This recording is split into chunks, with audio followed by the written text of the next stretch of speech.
2 pirasong malalaking bangus.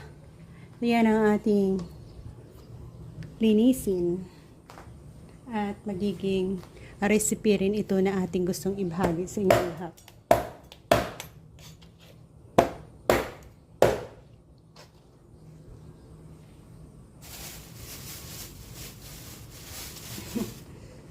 So yan, linisin, kaliskisan.